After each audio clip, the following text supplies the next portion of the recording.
विविध धर्मांनी सांगितलेल्या मानवी मूल्यांमध्ये त्याग हे महत्त्वाचं मूल्य आहे. इस्लाम धर्मातही उच्च ध्येय साध्य करण्यासाठी कुर्बानी किंवा सर्वस्वाचा त्याग करण्याची शिकवण दिली जाते.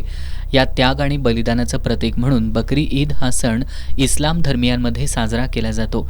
या निमित्तानं बकरी अथवा इतर प्राण्यांची कुर्बानी देण्याची प्रथाही पाळली जाते. आजच्या सामाजिक परिस्थितीचा विचार करता सर्व धर्मियांनी धार्मिक सण अधिकाधिक समाजाभिमुख आणि मानवतावादी पद्धतीनं साजरं करणं हे अधिक योग्य ठरेल. हाच विचार समोर ठेवून महाराष्ट्र अंधश्रद्धा निर्मूलन समिती आणि मुस्लिम सत्यशोधक मंडळ यांच्या वतीनं बकरी ईद निमित्त पशूंची कुर्बानी देण्याच्या प्रथेमध्ये कालानुरूप बदल व्हावा आणि या प्रथेला पर्याय म्हणून CPRमध्ये रक्तदान शिबिर आयोजित करण्यात आलं होतं.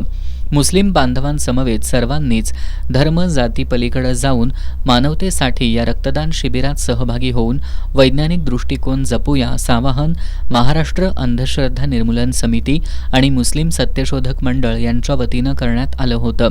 या आवाहनाला प्रतिसाद देत अनेक कार्यकर्ते आणि नागरिकांनी रक्तदान केलं.